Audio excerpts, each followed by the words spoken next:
Meus irmãos, Paulo anuncia Cristo. Vive para Cristo. A sua maior preocupação não é consigo mesmo, mas com a mensagem poderosa que Deus deu, que Ele veio para salvar os pecadores, que poderiam ser homens e mulheres, soldados, enfim, não importa. Cristo precisava ser anunciado. E é isso que Ele faz.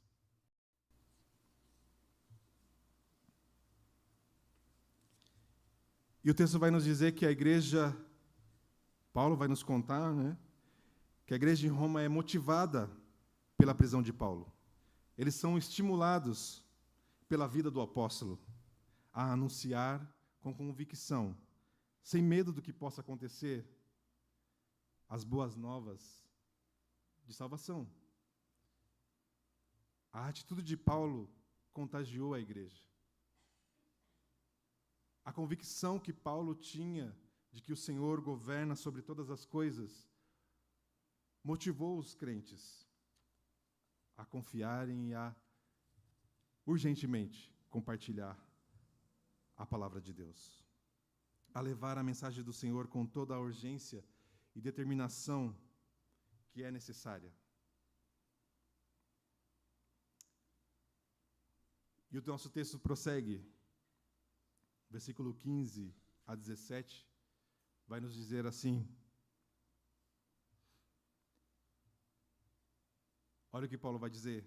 É verdade que alguns pregam a Cristo por inveja e rivalidade, mas outros o fazem de boa vontade. Ele usa aqui uma estrutura muito comum no Antigo Testamento, e ele escreve com esses paralelismos, né? É verdade que alguns pregam a Cristo por inveja e rivalidade, mas os outros o fazem de boa vontade.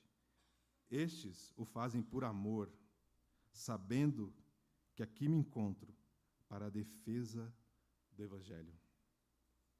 Aqueles, ou seja, aqueles que pregam por inveja, por rivalidade, pregam a Cristo por ambição egoísta, sem sinceridade, pensando que me podem causar sofrimento enquanto estou preso. Então aqui, percebam, 2 grupos são mencionados. O primeiro grupo é o grupo dos que pregavam sobre Cristo, uma mensagem bíblica correta, não estavam pregando heresia. Mas o coração daquelas pessoas, daqueles homens, daquelas mulheres, era movido por inveja e não reconheciam o grande apóstolo e missionário.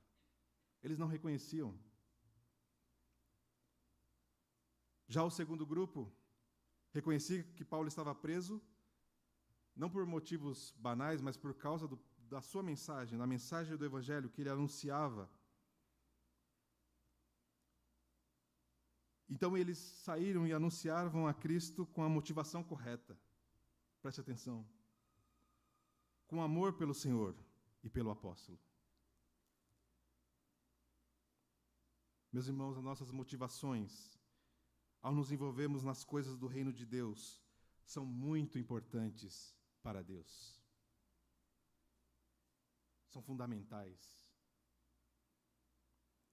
Não é somente o que dizemos e o que fazemos que importa, mas por que fazemos o que fazemos e o que dizemos importa para o Senhor.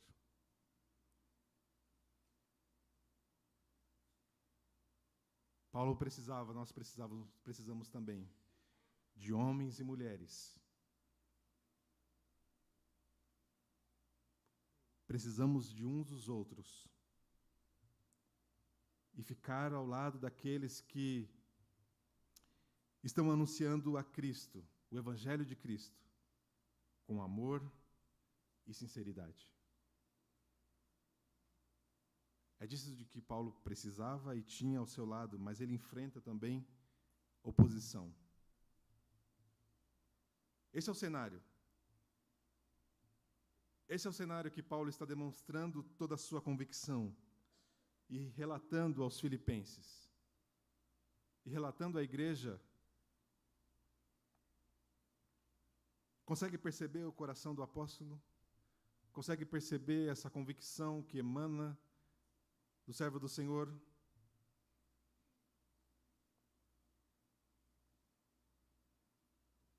Versículo 18 a 20. Olha o que ele vai dizer. Mas, que importa? O importante é que, de qualquer forma, seja por motivos falsos ou verdadeiros, Cristo está sendo pregado. E por isso me alegro. De fato, continuarei a alegrar-me. Meus irmãos, que confiança, que convicção, que coração controlado pelo Senhor, que coração dominado por Cristo, que entendeu o que realmente é importante.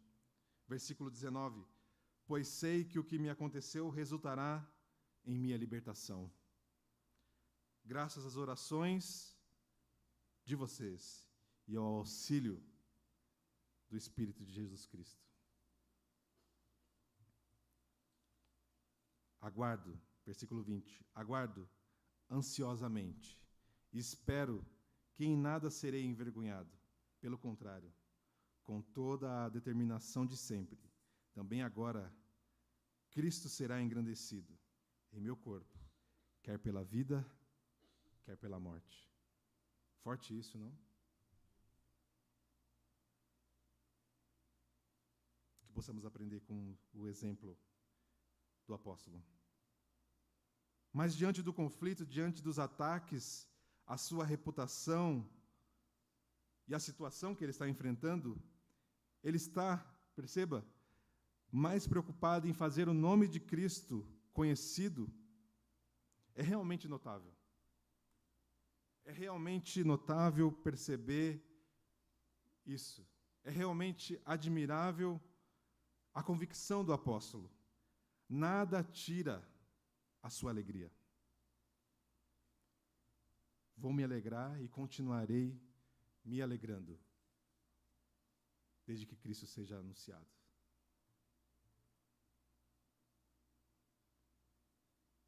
Paulo não sabe o que virá, não sabe qual será o resultado de seu julgamento.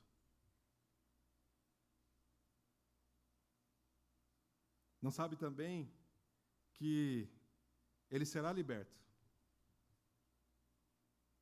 E ainda pregará por aproximadamente mais 6 anos, até ser preso novamente e colocado em uma prisão precária.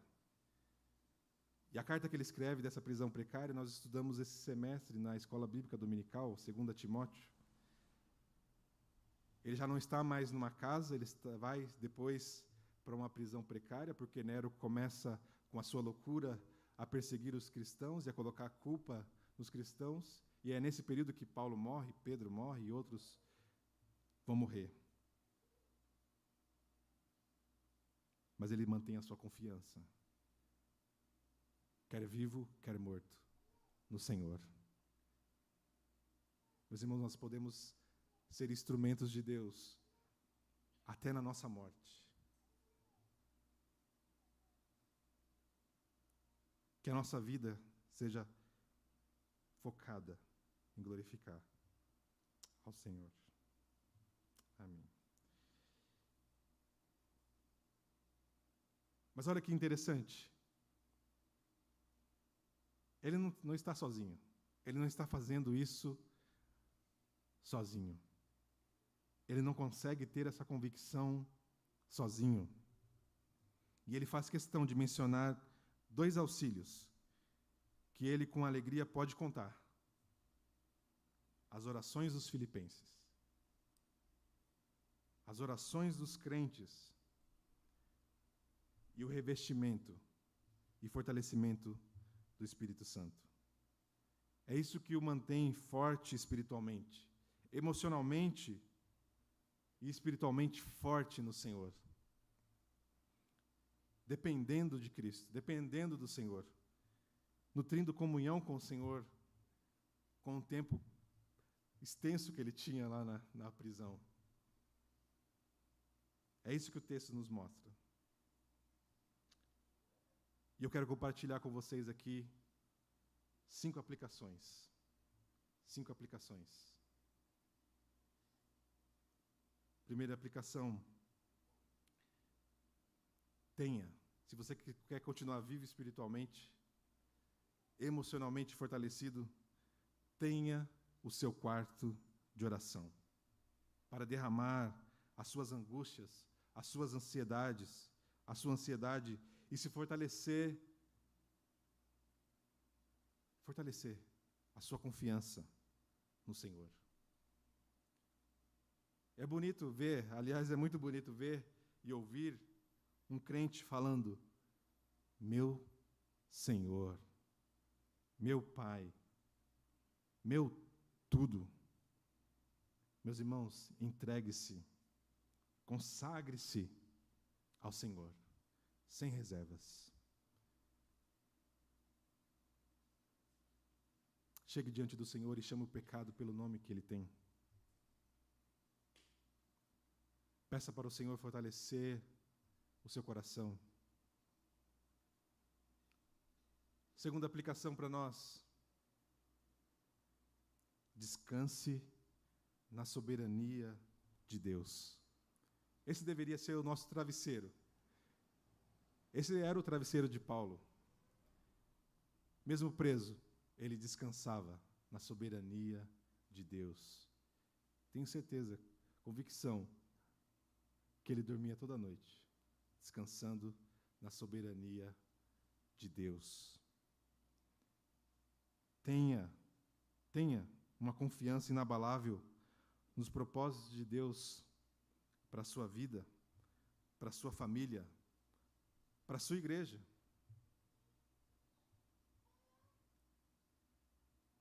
Se nós duvidarmos da soberania de Deus, e existe um movimento, um movimento liberal, que coloca Deus como uma criação maior. Existe a criação, e Deus não é totalmente outro. Deus é um ser que está dentro da sua criação. Ele é um ser criado. E aí a sua soberania desaparece. Mas a verdade é que o Senhor se revelou como totalmente outro, o Eu Sou, o Deus que é desde sempre, que governa todas as coisas, que dirige a nossa história.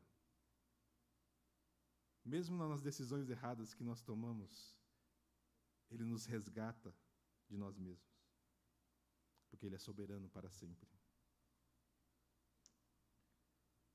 Terceira aplicação: nossa alegria deve estar firmada em convicções profundas, claras, acerca do próprio Deus. Vou repetir de novo. Nossa alegria deve estar firmada em convicções profundas, claras acerca do próprio Deus, porque às vezes a gente não entende, não tem clareza. É triste você perguntar para um crente: diz aí, qual é o plano de salvação? Por que Cristo veio aqui? E aí a pessoa se enrola toda. Aí tem que voltar para a sala lá dos discipulados com o pastor Jean. Meus irmãos, nós temos tudo disponível. Pedro vai nos dizer: vocês têm tudo para a vida e para a piedade. Sabe por quê? Nós temos à disposição a fonte inesgotável de alegria. A fonte inesgotável de alegria, essa fonte maravilhosa, meus irmãos, é o próprio Senhor Jesus Cristo. É o próprio Senhor. Você pode ir todo dia beber dessa fonte, desfrutar desse relacionamento. Paulo fazia isso.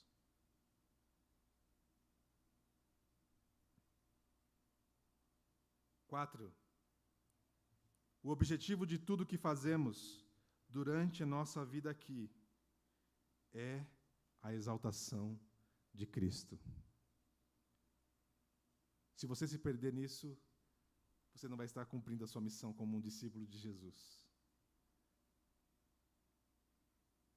Mas se você confiar na sua soberania, ter a convicção de que Ele vai cuidar de você, de que Ele está cuidando de você, quer na doença, quer na enfermidade, quer naquela festa abençoada que você faz, Ele está presente em todas as situações.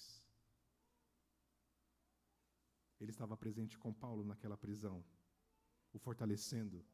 E as orações da igreja também estavam com ele. Que possamos ser crentes que oram por outros crentes, que choram com os que choram, que se alegram com os que se alegram. Algumas semanas atrás, preguei aqui na quinta-feira, e nós falávamos sobre isso, sobre o sofrimento, no Salmo, agora eu não vou lembrar de cabeça, mas era um salmo de lamento, de peregrinação, e o salmista abria o seu coração diante de Deus, derramava, reconhecia o seu sofrimento diante do Senhor.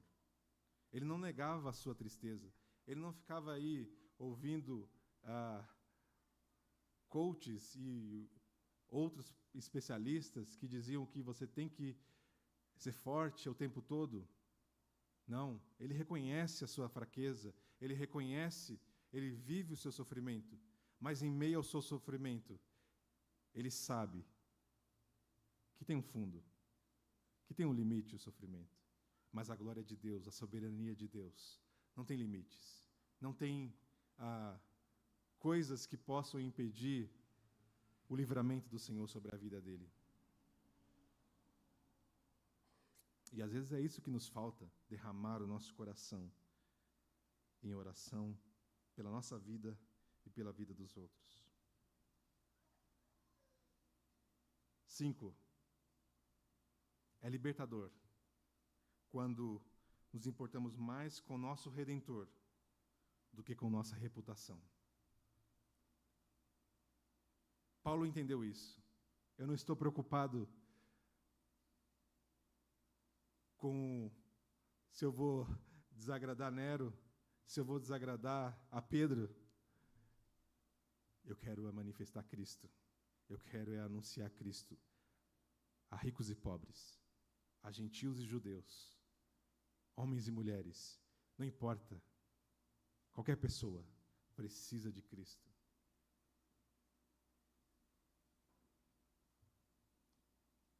E eu quero concluir dizendo, e já convidar aqui o grupo que vai cantar uma canção, quero concluir dizendo assim: a paz, a alegria que Paulo sentia lá dentro do seu coração, da sua alma,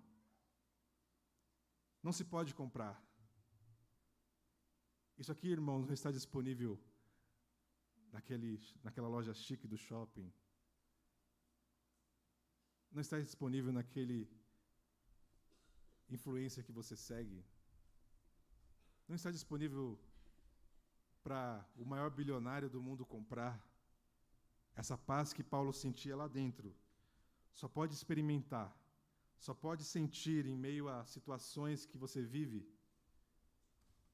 quem se encontra com Cristo, quem teve um encontro verdadeiro e pessoal e constante com Cristo.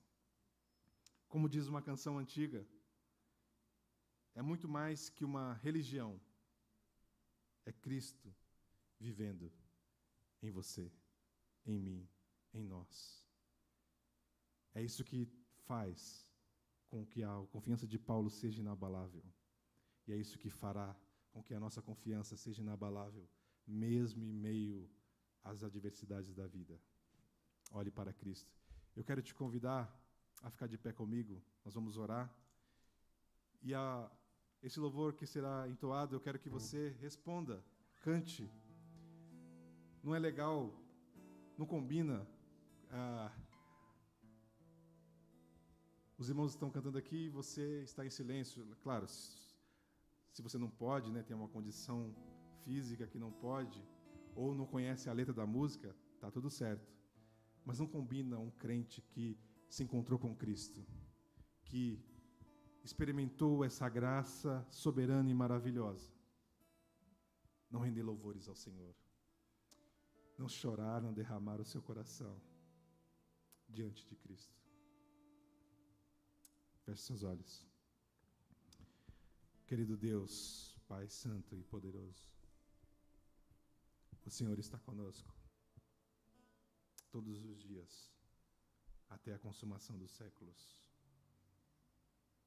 Que a incredulidade, que a falta de fé, que o medo, que a ansiedade, que a depressão, enfim, todas as situações que afligem a nossa alma, que as nossas emoções sejam dominadas pelo Senhor.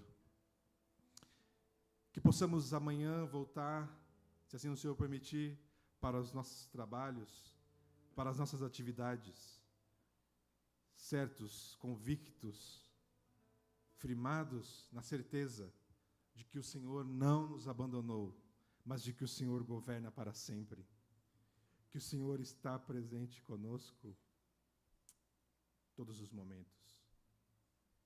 Que aqueles que se sentem só nessa noite possam perceber que o Senhor está próximo. Pode ser na prisão, pode ser na caverna, pode ser num leito de hospital, e não importa o lugar. Pode ser num momento feliz também, num casamento, num aniversário, numa apresentação de crianças. O Senhor está presente em todas as situações da nossa vida. Que possamos viver a certeza disso. Assim eu oro e peço, no nome de Jesus. Amém. Amém.